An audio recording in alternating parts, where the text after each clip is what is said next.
So Robin, are there any tips and tricks that our patients can be doing at home to ease some of their neuroma symptoms? Definitely. There's a really simple stretch that will help a lot of people.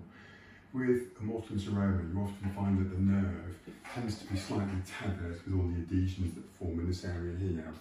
And also, with about 40% of patients, there's coexisting bursitis. Bursitis is a sac of fluid that forms above the nerve. And when the bursa fills up with fluid, that has the effect of compressing the nerve and aggravating the symptoms. So this simple little stretch here will really help a lot of people. So the stretch involves your lateral four toes here, and with the palm of your hand, you're placing the palm of your hand on this region of your foot here, and with your other thumb, you're placing your thumb, or index finger if you want, over the ball of your foot there. So you're stabilising this part of your foot here, and with the palm of your hand, you're just gradually just stretching your toes down like that. So you hold the stretch for approximately 5 seconds, and then you go back to the midline, just stretch them up a little bit, hold it for a few seconds, and then repeat the whole process. And you want to be aiming for 10 repetitions. And initially, it might feel a little bit sore, particularly over where the neuroma is. But if you keep up with that, that will actually improve the range of motion of your joints, and it will encourage the bursa to empty, and it will help with neural tethering, where the nerve can become tethered to the surrounding structures. So that's a really simple little tip that you can do. Try and do it every day, and over a period of weeks, that will gradually improve. It should do for most people. And the second tip is to try and improve your ankle joint range of motion. A very common thing that we see with patients with Morton's neuroma is that they lose this range of motion. This is called sagittal movement in the ankle joint, this basic hinge movement, the up and down, dorsiflexion, plantarflexion movement.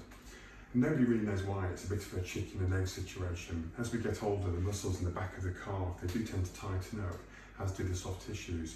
So when the ankle joint loses its range of motion, people then start to compensate. This range of motion here is called sagittal movement.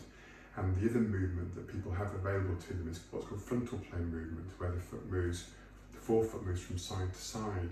So if people lose a sagittal range of motion, they end up actually compensating by increasing the frontal plane range of motion, which unfortunately will aggravate Morton's neuroma. So if you've got an underlying neuroma in your second and third, or your third, fourth interspace, that increased frontal plane movement will aggravate it.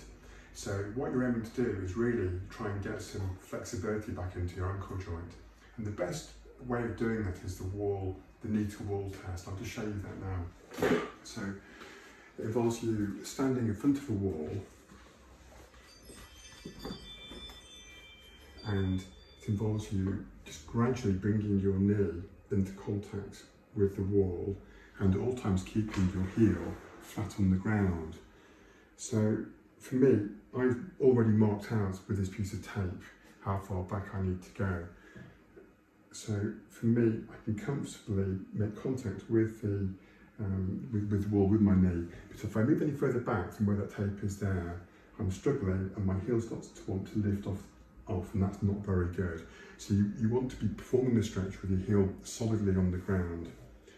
So hold it stretch for 4 or 5 seconds, and ideally do a set of 20, and do the stretches every day.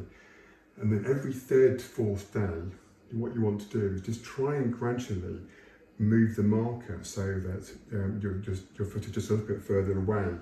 And then as the weeks go by, you will gradually get more range of motion into your ankle joint, and that ultimately will have a knock-on effect. It will take the pressure off your forefoot region where your Morton's neuroma is.